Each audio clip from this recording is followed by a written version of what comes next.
I'm Stephen Foskett, organizer of Tech Field Day and publisher of Gestalt IT, and this is a roundtable discussion recorded live at Tech Field Day 26 in Santa Clara, California. We have been talking among ourselves about the various topics that are affecting the enterprise IT world, from security and storage and networking and cloud and all sorts of different things. We just had a roundtable discussion where we talked about what comes next for VMware customers now that VMware is being acquired.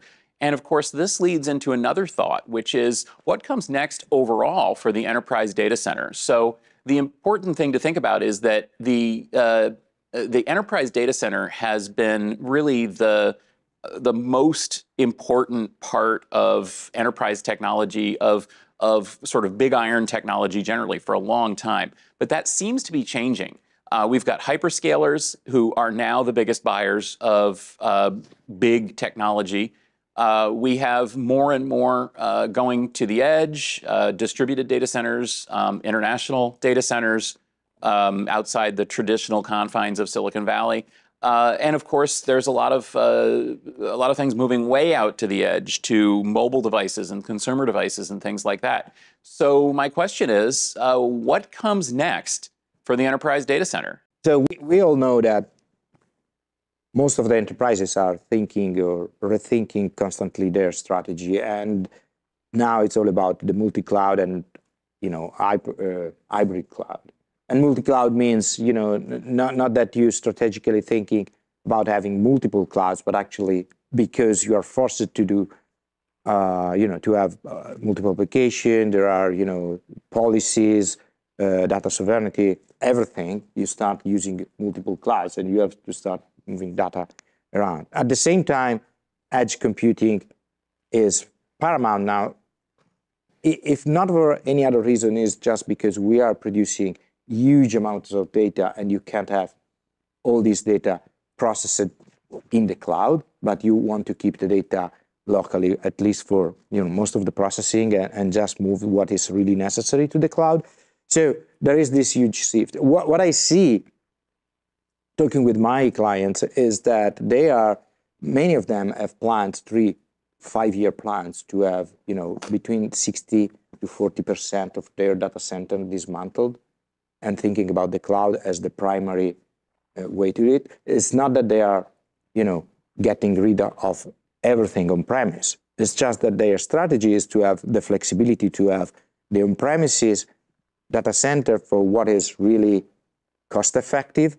So to keep costs under control, so legacy stuff and everything that is doesn't really make sense to move it to the cloud, and the cloud for the flexibility.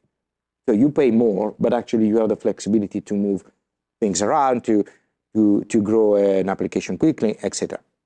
And then there is the role of the edge, and in all of this, which is another huge problem. Just the definition of edge, it's complicated most of the time with most of the clients, because they talk about edge when it's a remote office. Others, it's a very remote location in the middle of nowhere without connectivity, etc., etc., etc. But everything is changing, and for some of them, the edge talks only to the cloud. For others, it's a mix of communication. So everything is changing. Everything is distributed at this point. And yes, there is one of the biggest problem I see for the enterprise IT and traditional enterprise IT is that from the sales point of view, everything will about cost and efficiency, because the new data center must be very cost effective in terms of everything. So the return on investment should be massive, because otherwise it doesn't make any sense to keep it there. Meaning, fierce battles in the field for getting the customer and things like that. Well, justification is always situations like, how do you justify the price for that? The edge is bigger, smarter, and it has to have purpose. And so like you said, reducing ingress data and processing it, pre-processing it is of huge value to maintain the size of the data. It's just not manageable otherwise. Yeah, and I think one of your key drivers to this is like, everything always goes back to Kubernetes, right? But containerization technology that can run on edge devices that allows powerful multi-stack software to run on something slightly bigger than a Raspberry Pi, but not bigger than my laptop, can process like a lot of pre-process a lot of, for example, sensor data or various data you're collecting. You can run a database server on a container, process that data, and send limited amounts of that data upstream, and maybe alert on it at the edge if you need to. And I think that reduces the amount of network bandwidth you need, which gets really expensive when you start talking about edge locations, and just makes it a lot more feasible. And it reduces the need for having larger processing power in the centralized data center. And I think it helps too with the hardware costs just overall. You know, when you start having the capability to remove switches, firewalls, routers, like you can take all of that away, because then you look at it from a contractual standpoint, cost. So yeah, I mean, it's like pros and cons, right? And apples and oranges, you're weighing the two out. But for me, that's what I'm starting to see is a lot of clients are like, well, you know, if we could find a way to do it, streamline the solution, have better efficiency, more productivity in our environments, and get rid of all this extra bulk, then why not cut it out? Well, look at the biggest cost for an edge computing. It's the storage, resilient storage that can be used. If you're going to, remember the days where I can't do it out there because I can't afford an array. You can't run VMs because you don't have an array out there, no NAS device. So it's like that changes the value equation of having how you compose the edge, how you compose a smarter edge, and what you can do with it. Look at the compute processing power we have today.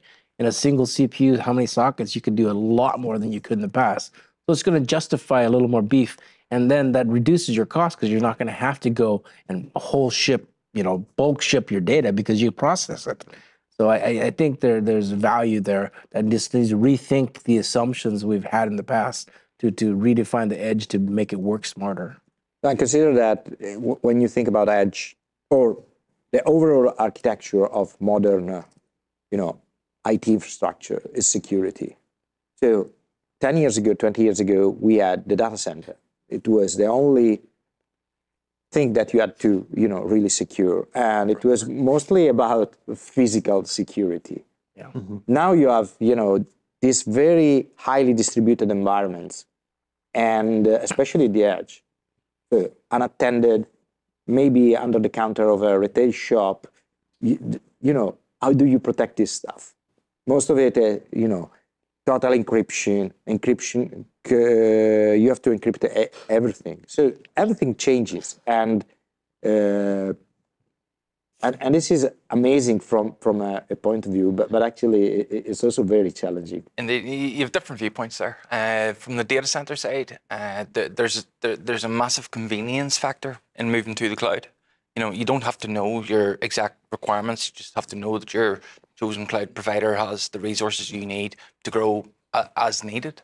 There's different viewpoints though on the edge. IT people like us might look at the edge as, you have 1,000 hosts in a data center, you have 4 at the edge.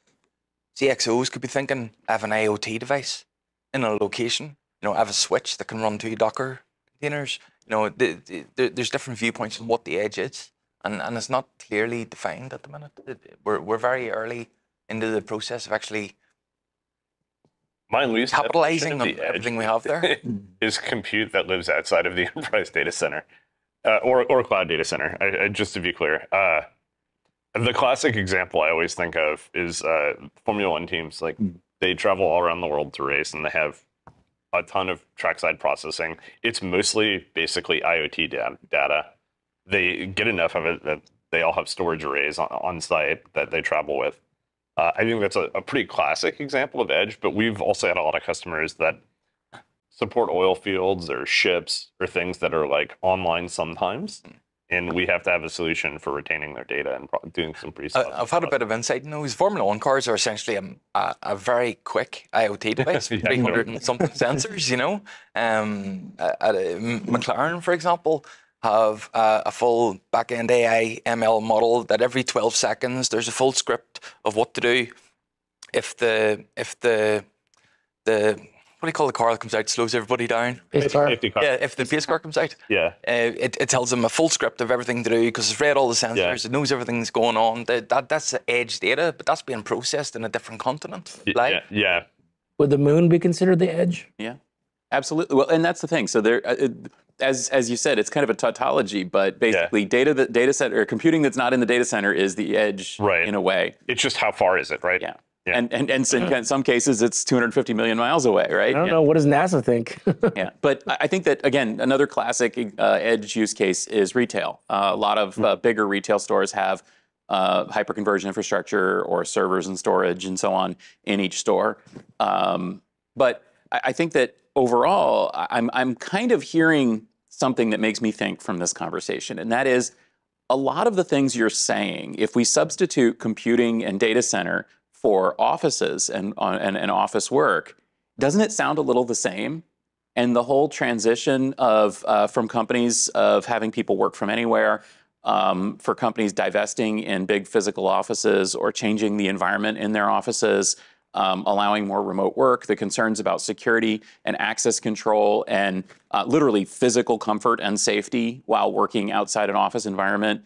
All of these things are analogous in a way to the change or the transformation from the data center to the edge, right? And just like those things where we're seeing companies maybe downsize or resize, redesign offices to better accept the new world of work, it changes how companies also are going to downsize and resize the more mobile IoT distributed demands of computing. Am I right? Or am I completely off base here with this analogy? Yeah, you're right, because after the pandemic, you know that the data is not, yes, most of the data is in our data centers, but we are just mobile now. So we are here in our notebooks, in our phones. So data is everywhere. So and moving data center to cloud, I got a note. I got a note about that. The regulations, because in healthcare and finance sector, there are some big problems moving to the cloud data. Let us say, because you should be careful what the data that be in the cloud. So it's very hard to move from data centers to the cloud, especially in healthcare, because the information and the things that are related with the patients and also the finance systems. So it should be very secure, and it should be it should be under control. So it's very hard, I think, in these sectors to move cloud in a fast way, I think.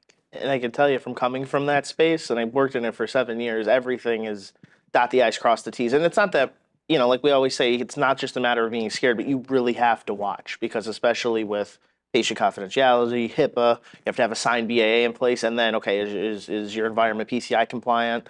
How do you keep things segregated? So it gets real touch and go. So that I feel like there maybe in the next couple of years, but it's just a matter of like everything else developing it, because right now they wouldn't be able to just hop over to the cloud and say, let's do it. They're going to have to stay in that traditional model with on-prem hardware and on-prem, because this way everything can be more contained. But that is a very touch and go. That, and I believe in the legal space too. I think there's two themes emerging here that are driving edge adoption and architecture, right? It's like the data, how we're processing it and how we can make it mobile or not. And then the security and access question. Security and access are way more distributed than they used to be. There's no longer just one central point where we're applying policies for where data can go or what people can access. It's basically meet people where they are, or the data where it is at the edge, or just in somebody's home or in a coffee shop or whatever. I think we're seeing a lot more solutions emerge to address both of those things, sometimes simultaneously, sometimes separate solutions. But the challenge will be, how do you manage that at scale, right? Instead of one huge location, you got a bunch of little locations that you have to manage as consistently as possible. That's the challenge that the enterprises are trying to address with all their various edge locations. And I think that's where there's a lot of opportunity for the kinds of companies that we work with on a regular basis. Well, in general, I think that we are seeing, think about DTOPS, for example, right? So with the edge taking, let's say the place of the traditional data center, so cloud and edge, and you have multiple edge location, then you have to think about incredible automation and everything, driven by automations and policies and everything. So even now, GitOps is something that is still niche. I mean, part of the DevOps world, but actually it will become the traditional way for everybody to operate these large environments at the edge. There's also a big jump there from SMB up to enterprise. If you go GitLab Premium to Ultimate, it's 5x price increase. You know, obviously enterprises need it, but Well, we're talking big, about you know. GitOps, but there are many other tools that are, you know, Yeah, not I mean, even more with graphical user interfaces that are easier to use. And most of the edge solutions now have similar concepts, but actually they're easier. So about fleet management, so you apply a policy and the policy is applied to everything and things like that, that really simplify the way you manage the entire infrastructure. That includes security, includes, you know, provisioning of new resources, whatever.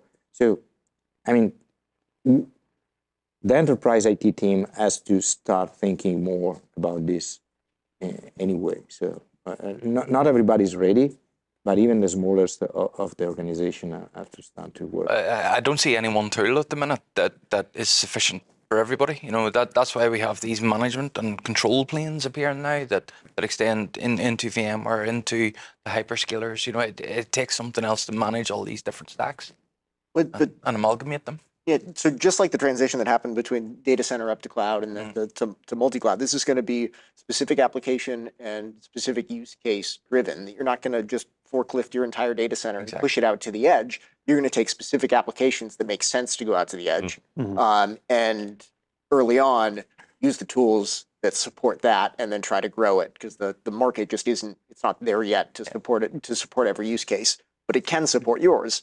And like in retail, historically, we've had edge compute, particularly for banking, that there were DHCP, DNS, and AD at the branch location. So if the WAN went down, it was out there, it was available. Maybe there was an application there that would collect the transaction data and then upload it when it came back. That was already there. Now we're just pushing more down to it and getting it more containerized. Windows NT4 back office server. Yeah.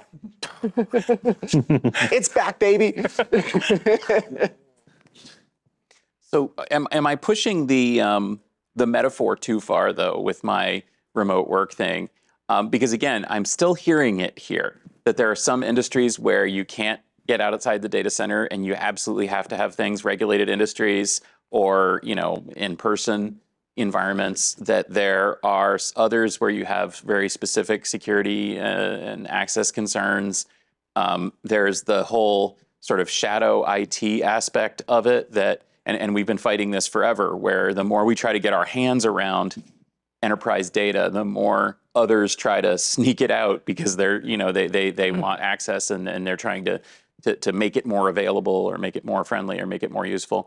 All of these things, I think, are kind of challenging the enterprise data center. So again, I don't want to stretch the metaphor, but let's just say that, you know, the more enterprise has tried to consolidate things in the data center, the more challenging it has become, to the extent that now many enterprise applications are not data center centric. And I guess maybe that's the next point of this conversation. You know, if your enterprise is using Office 365 or Slack or Trello or any of these other, those are definitely not in the data center anyway. Salesforce. Yeah. Well, most of the applications that enterprises are developing are not data center driven somehow. Yeah, exactly. That's kind of where I'd like to go next. So no matter how much we would like to be able to get control of these things, maybe we won't. Well, does the edge satisfy the pliability of a solution or the agility of a solution? Or are those two terms, you know, together for an edge compute? I mean, everyone's always talking about being agile, but pliability is just as important. So what do you guys think? I mean, the edge is going to be, you know, addressing both those concerns at the same time as it evolves? Because the use case, like Steven says, analogous work environments are changing, work situations are changing, and the edge is a key component to making that successful. Yeah, I mean, I think the magic word that Stephen used was concerns. This is the new way to go, is the edge, right? Just like the cloud was the new way to go 5 or 10 years ago. Yeah. And to Gerard's point, there are still companies that are highly regulated that are scared of the cloud. Yeah. That does not mean you can't build a HIPAA environment in the cloud. You absolutely can. Does not mean you can't build PCI DSS in the cloud. You absolutely can. But people have concerns about it. Now, those concerns are getting better for the cloud these days. But I think that conversation is starting over again at the edge. Yeah, it's been a long time since I've had one of those cloud discussions, even with people in like really highly regulated industries. But I can see that happening at the edge. And to circle back with that point, it's because I feel like just I don't want to open the can of worms too much because I'd be here forever. But it's like if they had a dedicated individual, right, who just focused. I don't even think from a technological standpoint there's a problem. It's like anything else. If developed properly, it could be implemented. We could have it for a solution. I still think that, like, from the, like, let's say from a HIPAA perspective or PCI perspective, you would need one dedicated individual to just focus on that, and then that would take away from all the other stuff. I don't know personally. I don't think they have that right now, and that's kind of why they're still scared. They don't have one dedicated or even one allocated resource that could just focus on, okay, how could we kind of bring these two worlds together and still have it be safe, not affect patient care, not affect, your personal info and data.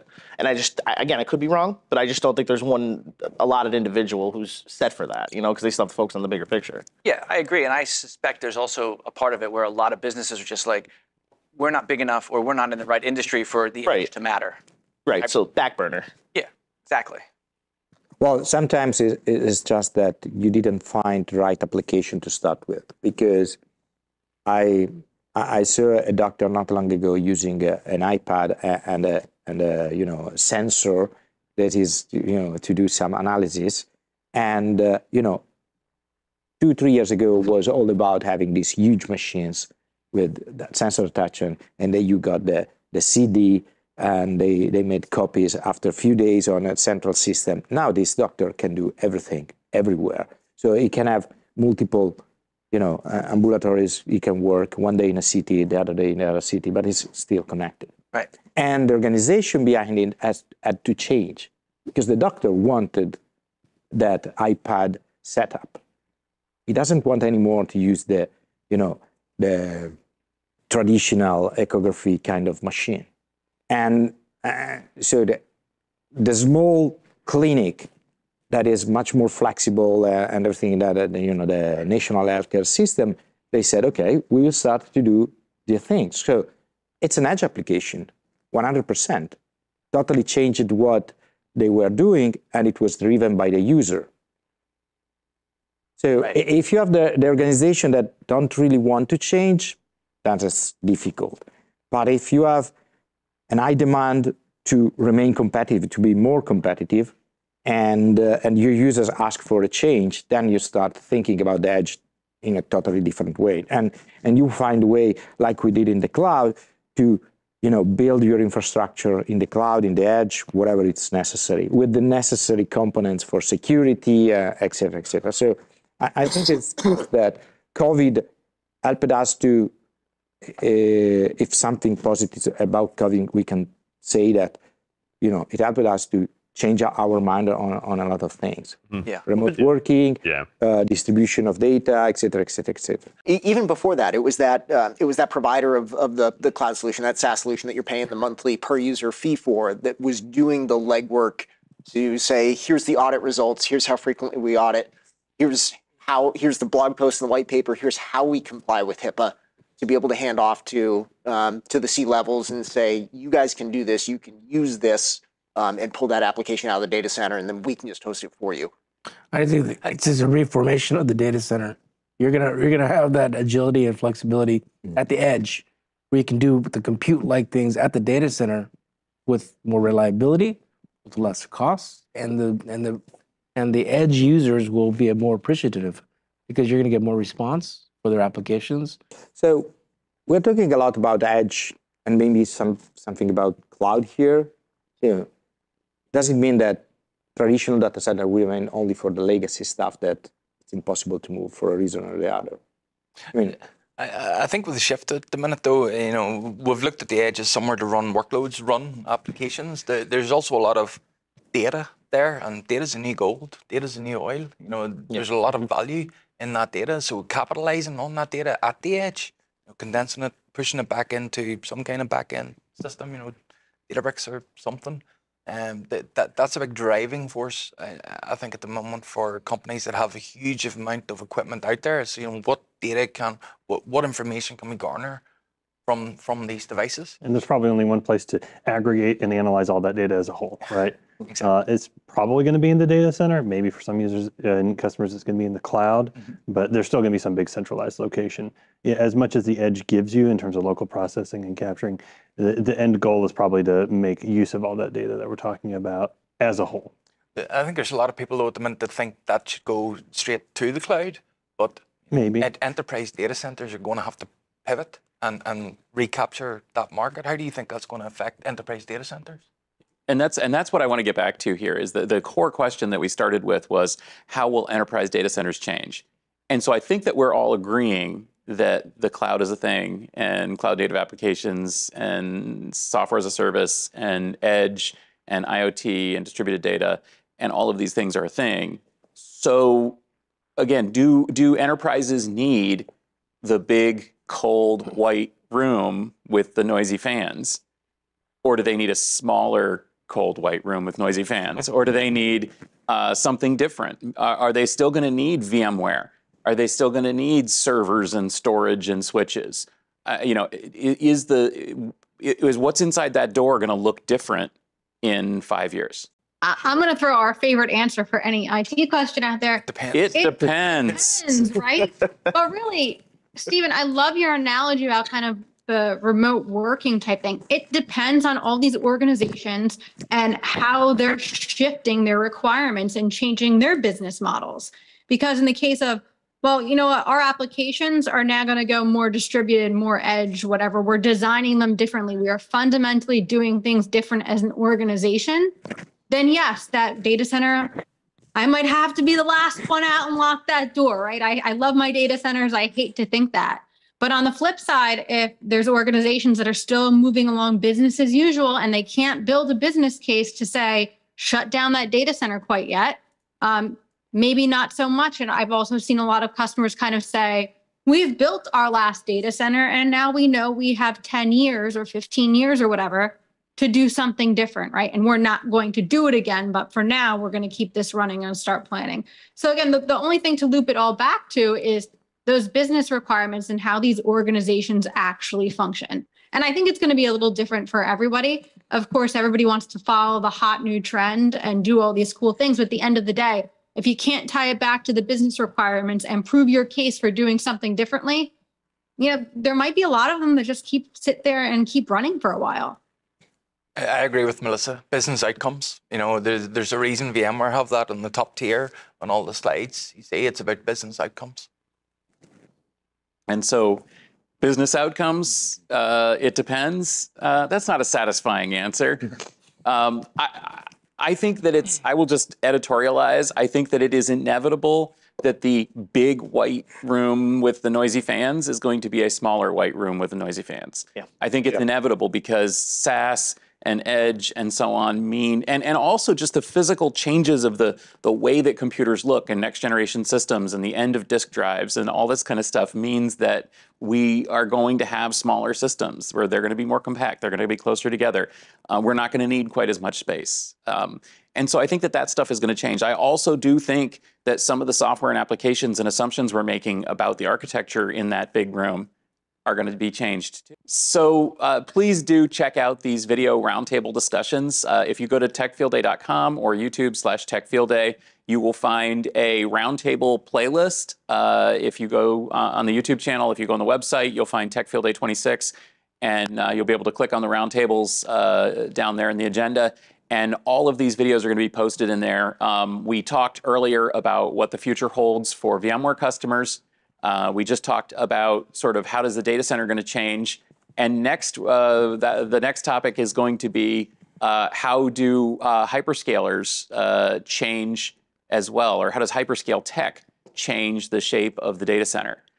If you're wondering who these people are, again, go to Tech Field Day, the website.